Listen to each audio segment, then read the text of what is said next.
Welcome to this Providium training video. This is our final video on Providium reporting and it addresses the most advanced topics. This video follows on from our Providium Report Wizard Improver video. In this video, we are going to learn how to compare periods and objects on a report, and we're going to learn how to create customized functions.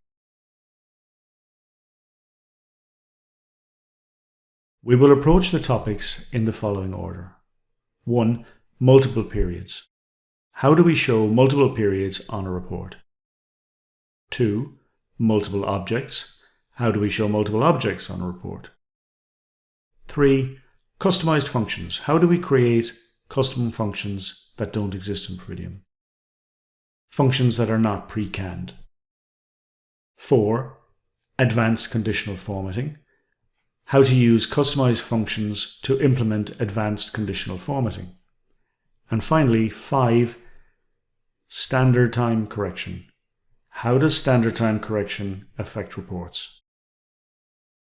Okay, so let's get started. Up to now, we have said that production trend and production by object reports are almost identical. This is the point where I show you how they can differ. The production trend report can also be referred to as a production by period report. In by period reports, we can define multiple object groups, which thereby enables us to compare these groups. Whereas in by object reports, we can define multiple periods, which likewise enables us to compare periods. To demonstrate this feature, let us create a production by object report. Click on the Add New Report and choose the Production by Object option. Check the Advanced box and then click the Next button. Now see that the period selection is slightly different. Click the Add New button to add a period. Let's set our first period to be Shift. Click Next. Repeat this process to add a second shift period and then a day period. Now we have 3 periods selected.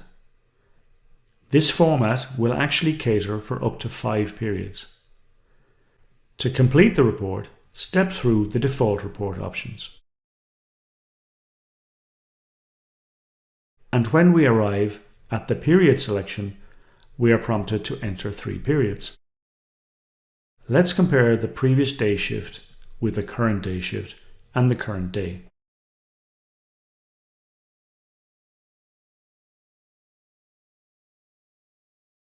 Run the report with a bar chart and see how a separate chart is generated for each function. Each chart compares the values for each period for the selected KPIs.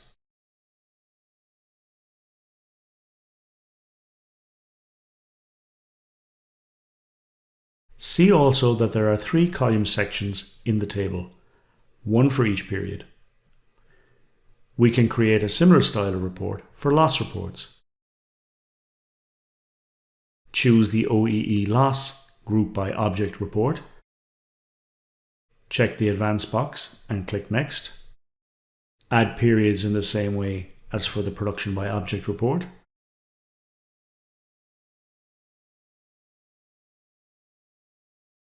Step through the default settings and run the report for the current week and current day. And now we can see each loss element is being compared for each period. The green bars show the week and the blue bars show the day values.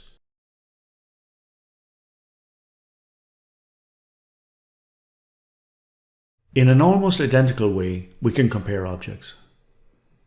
Remember that in Providium, anything that is not a period is classed as an object. Objects can be lots, parts, machines, etc., or any combination of these items. Click Add New Report and choose the Production Trend Report.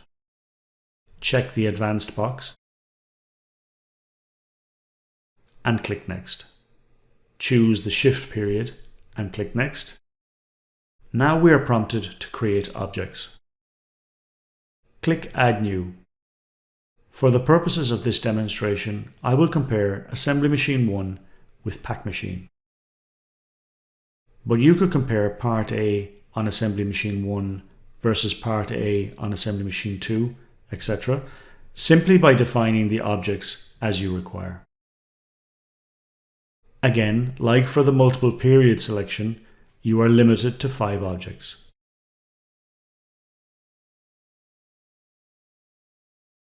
Now that we have defined our objects, we can run the report in the normal way. A chart for each function comparing the objects is created.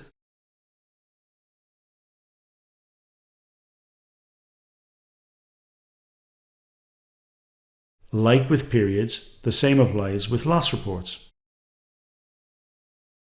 Create an OE loss group by period report to compare losses in this way.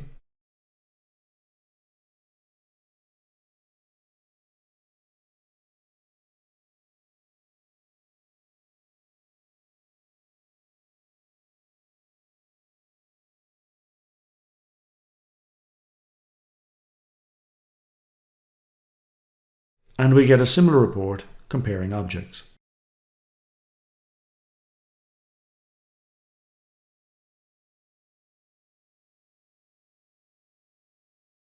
Next, let's take a look at custom functions.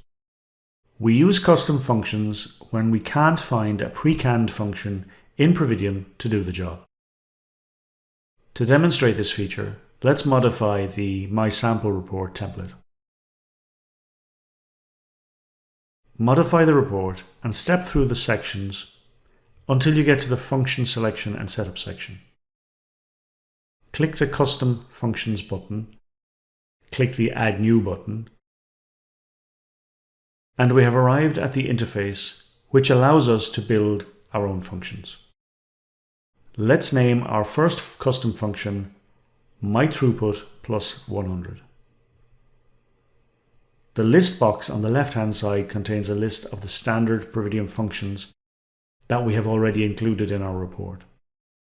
To build the custom function, drag and drop the GoodParts function onto the definition window. Now click the plus button to add the addition operator. Now drag and drop the defect parts function.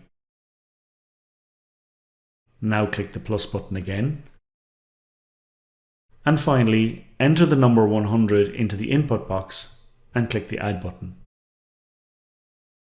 In the grey section below the function definition, we can see the structure of the function. GoodParts plus defect parts plus 100. Now click the Save button and now the Back button. And we see our custom function appear in our selected function box. For comparison purposes, let's also drag the standard Providium throughput function, which we can see is equal to GoodParts plus defect parts, onto the report. Now run the report, and we can see that the custom function is equal to the standard throughput function plus 100, as we would expect. The custom functions are built on the standard functions.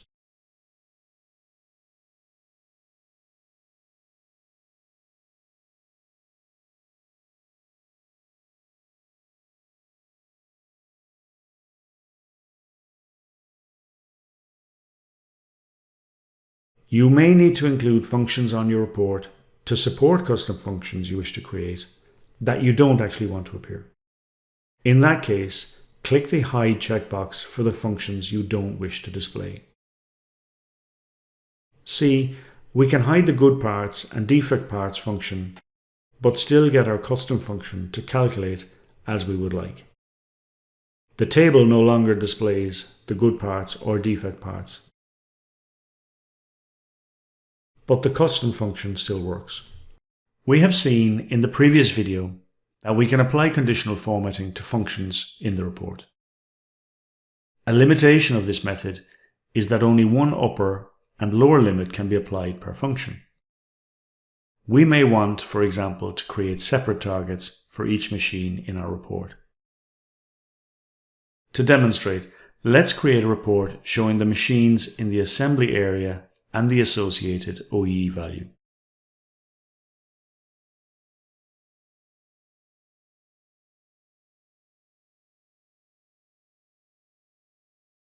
Let's set an upper and lower conditional target on the OEE function of 28% and 30%.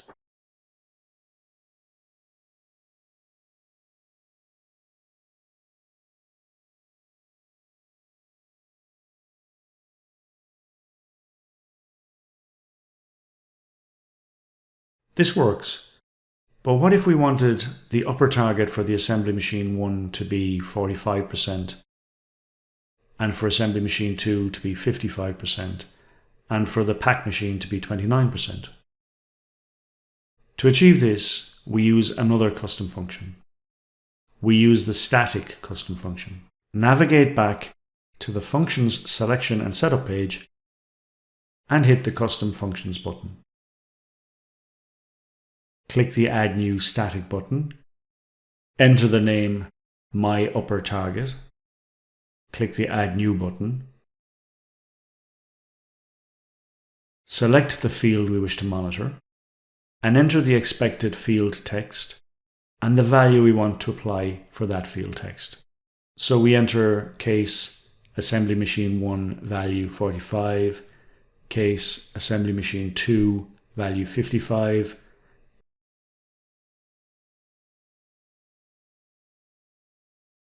case pack machine value 29. Save and return to the functions page. We see our new custom function in the selected functions list.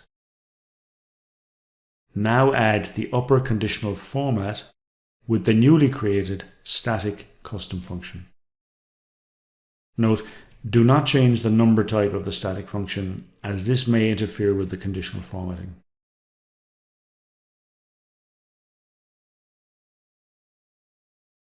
Notice that we have different upper targets for each row, and how the custom static function target has been applied to the pack machine. Now modify the static function, remove the pack machine entry, and rerun the report.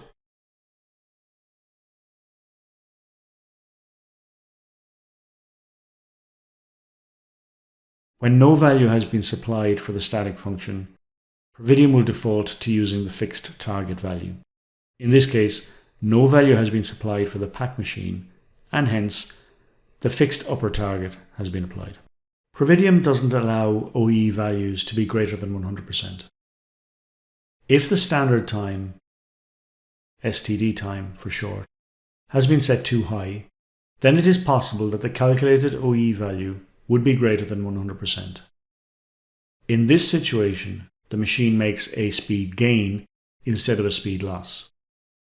That is to say that the sum of the OEE time plus the quality loss is greater than the available uptime. Normally we would expect the uptime to be equal to the OEE time plus the quality loss plus any speed loss. Providium prevents speed gain by automatically reducing the standard time until the speed gain is 0. Some customers will prefer not to have this limitation. So how do we turn it off? Modify the improver report to include the function standard time correction. This is the standard time correction factor. Format the function to have 5 decimal places.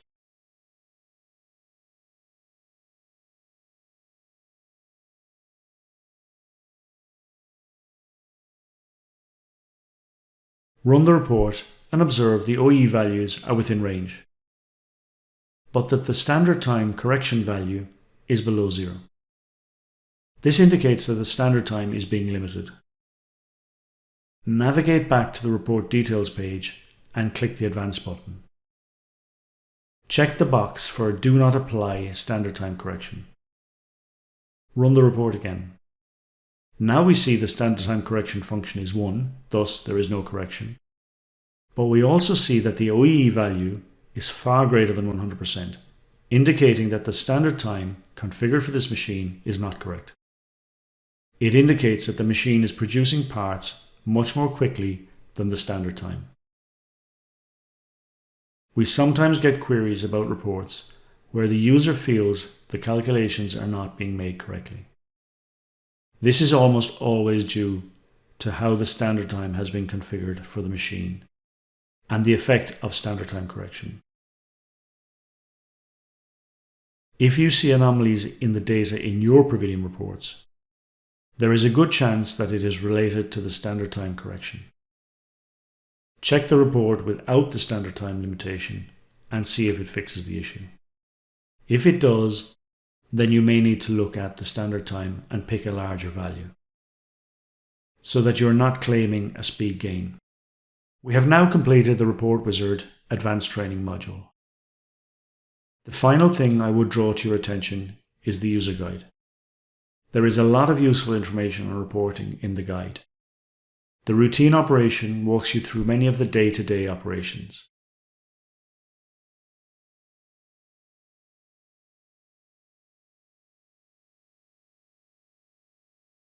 The reference guide provides details on report types, function definitions, etc.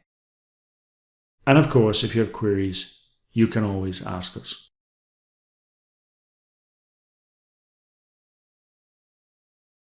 So we have come to the end of this video. Thanks for watching. If you have any queries, please contact us. Our email address is support@providium.com. See you in our next video.